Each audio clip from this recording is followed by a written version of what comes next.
ശ്രീ ഉല്ലാസ് ബാബു, ഞാൻ മറ്റൊരു കാര്യമാണ് അങ്ങോട്ട് ചോദിക്കാൻ ആദ്യഘട്ടത്തിൽ ഉദ്ദേശിച്ചത്. എന്നാൽ പോലും അടുത്തൊരു അബിൻ വർക്കി പറഞ്ഞു നിർത്തിയെടുത്ത് തുടരണമെന്ന് തോന്നുന്നു. തിരുവനന്തപുരം കോർപ്പറേഷൻ നിങ്ങളെ സംബന്ധിച്ചിടത്തോളം അഭിമാനാർഹമായ കാര്യമാണ്, ഒരു തർക്കവുമില്ല. കാരണം ഒരു ഒരു ഒരു കോർപ്പറേഷൻ പരിധിയിൽ നിന്ന് ജനറേറ്റ് ചെയ്യാൻ കഴിയുന്ന വോട്ടുകൾ ആ നിലയ്ക്കല്ല, സീറ്റുകൾ ആ നിലയ്ക്കല്ല നിങ്ങൾക്ക് സ്വന്തമാക്കാൻ കഴിഞ്ഞത്. കൃത്യമായ രാഷ്ട്രീയമായ പ്ലാനിങ്ങിലൂടെ മാത്രം നടപ്പിലാക്കാൻ കഴിയുന്ന ഒന്നാണ്. അത് നിങ്ങൾ സ്വന്തമാക്കിയിരിക്കുന്നു. പക്ഷേ മറ്റിടങ്ങളിൽ അബിൻ ചൂണ്ടിക്കാണിച്ചതുപോലെ തന്നെ നിങ്ങൾക്ക് വോട്ട് ശതമാനത്തിലടക്കമുള്ള കാര്യങ്ങൾ, ഭരണവിരുദ്ധ വികാരത്തിന്റെ ഗുണഭോക്താക്കളായി നിയമസഭാ തെരഞ്ഞെടുപ്പിനെ അഭിമുഖീകരിക്കാനുള്ള ആത്മവിശ്വാസം നൽകുന്നതാണോ? അല്ല, ആദ്യത്തെ ചോദ്യം കൂടി ചോദിച്ചാൽ രണ്ടിനും കൂടി മറുപടി പറയട്ടെ. അല്ല, അങ്ങ് ഇത് വളരെ കൃത്യമാണ് മധു. ഇതിനകത്ത് ഇത് പഞ്ചായത്ത് തെരഞ്ഞെടുപ്പ്, തദ്ദേശ സ്വയംഭരണ സ്ഥാപനങ്ങളിലേക്കുള്ള തെരഞ്ഞെടുപ്പും നിയമസഭയിലേക്കുള്ള തെരഞ്ഞെടുപ്പും ലോക്സഭയിലേക്കുള്ള തെരഞ്ഞെടുപ്പിന് പാറ്റേൺസ് കൃത്യമാണ്, മാറി മാറിയാണ് വരിക എന്നുള്ളത് എനിക്കും മധുവിന് കൂടി നിൽക്കുന്ന അബിൻ വർക്കിക്കും അരുൺകുമാറിനും ഒക്കെ അറിയാം.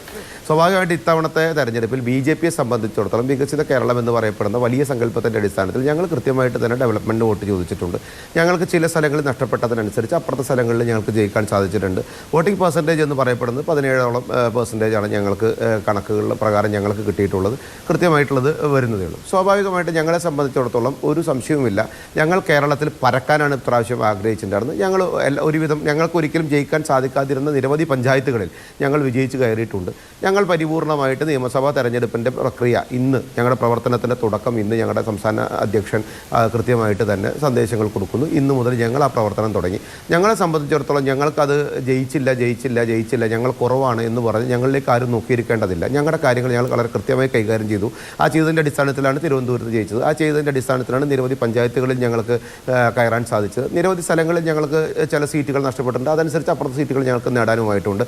പിന്നെ ലോക്സഭാ തെരഞ്ഞെടുപ്പും ഈ തെരഞ്ഞെടുപ്പിന് രണ്ട് പാറ്റേൺ ആണെന്നുള്ള ബോധ്യം. പിന്നെ ഒരു കാര്യം വളരെ സന്തോഷകരമായി കാര്യമായിട്ട്, കാരണം തെരഞ്ഞെടുപ്പ് യന്ത്രങ്ങളൊക്കെ വളരെ സന്തോഷത്തിലാണ്. ഇന്നലെ DJ പാർട്ടിയൊക്കെ ആഘോഷിച്ചു തെരഞ്ഞെടുപ്പ് യന്ത്രങ്ങൾ. കാരണം ഇത്ര അവർക്ക് ദോഷമില്ലല്ലോ, കോൺഗ്രസ് ജയിച്ചതുകൊണ്ട് തെരഞ്ഞെടുപ്പ് യന്ത്രങ്ങളൊക്കെ വളരെ ഹാപ്പിയിലാണ്. കാരണം കുത്തുന്നത് മുഴുവൻ താമരയ്ക്കാണ് എന്നുള്ള ആരോപണമില്ലാത്ത ഒരു വലിയൊരു തെരഞ്ഞെടുപ്പ് ഇതിന് മാറുമല്ലോ. അപ്പോൾ അതും കൂടി ഒന്ന് കൃത്യമായി ജനങ്ങൾ മനസ്സിലാക്കുക. പിന്നെ ഞങ്ങളെ സംബന്ധിച്ചിടത്തോളം MM മണിയെ പോലെ ഞങ്ങൾ ജയിക്കാത്തിടത്തടുത്ത് മുഴുവൻ ജനങ്ങളാണ് ദോഷക്കാർ എന്ന് ഞങ്ങൾ പറയുന്നില്ല. ഞങ്ങളുടെ കയ്യിൽ നിന്ന് കാച്ചും മേടിച്ച് തിന്ന് സുഖമായി വയറ് നിറച്ച് അങ്ങ് സുഖമായി ജീവിച്ചല്ലോ എന്നൊന്നും ഞങ്ങൾ ചോദിക്കാൻ ഉദ്ദേശിക്കുന്നില്ല. ജനങ്ങളോട് ഞങ്ങൾ വികസിത സങ്കല്പം കൃത്യമായി വെച്ചു. ജനങ്ങൾ ഞങ്ങൾക്ക് നിരവധിയായിട്ടുള്ള ഗുണങ്ങൾ അല്ലെങ്കിൽ വിജയം ഞങ്ങൾക്ക് തന്നു. ഞങ്ങളത് ഇനി വളർത്തിപ്പിക്കാനുള്ള ശ്രമം ഞങ്ങൾ നടത്തുന്നു. ഞങ്ങളെ സംബന്ധിച്ചിടത്തോളം ഞങ്ങളുടെ പാർട്ടിക്ക് ഞങ്ങളുടെ ഇൻറ്റേർണൽ തീരുമാനപ്രകാരം, ഞങ്ങളുടെ പാർട്ടി തീരുമാനപ്രകാരം ഞങ്ങൾ ചർച്ച ചെയ്യുന്ന സമയത്ത്, ഞങ്ങളുടെ അവലോകന സമയത്ത് കേരളത്തിനകത്ത് നല്ല മുന്നേറ്റമാണ് ഞങ്ങൾക്കുണ്ടായത്. ആ മുന്നേറ്റത്തിൽ ഇനിയും കൂടുതൽ നിയമസഭയിൽ ഉണ്ടാകേണ്ടതുണ്ട്. ആ പ്രവൃത്തി ഞങ്ങൾ മുന്നോട്ട് പോകും. പിന്നെ ഞങ്ങളുടെ കണക്കുകൾ കണ്ട് ആരും ഭയപ്പെടേണ്ട, ആരും അതിനകത്ത് ടെൻഷനും ആവേണ്ട, ആരും അതിൽ സന്തോഷിക്കുകയും വേണ്ട. ഞങ്ങളുടെ കണക്കുകൾ ഇതിനു മുൻപും ഉണ്ടായിരുന്നു. ഇതിനു മുൻപ് ഞങ്ങൾ ജയിക്കാത്ത സ്ഥലങ്ങളുണ്ടായിരുന്നു, അവിടെയൊക്കെ ഞങ്ങൾ ജയിച്ച് കയറിയിട്ടുണ്ടല്ലോ. ആരുടെയും സഹായം ഞങ്ങൾ മേടിച്ചിട്ടില്ല. ഒരു ഇടതുപക്ഷത്തിൻ്റെ സഹായവും വേണ്ട, ഒരു വലതുപക്ഷത്തിൻ്റെ സഹായവും വേണ്ട. ഞങ്ങൾ ജനങ്ങളുമായി ഡെവലപ്മെൻറ്റ് പൊളിറ്റിക്സ് സംസാരിക്കുകയും ചെയ്യും. അതിലൂടെ ഞങ്ങൾ വിജയിക്കുകയും ചെയ്യും. നിയമസഭാ തെരഞ്ഞെടുപ്പിന് 100 ദിവസത്തെ പദ്ധതിയുമായി ഞങ്ങൾ മുന്നോട്ട് പോകുന്നു. ആ പദ്ധതി ഞങ്ങൾ വിജയിക്കുകയും ചെയ്യും.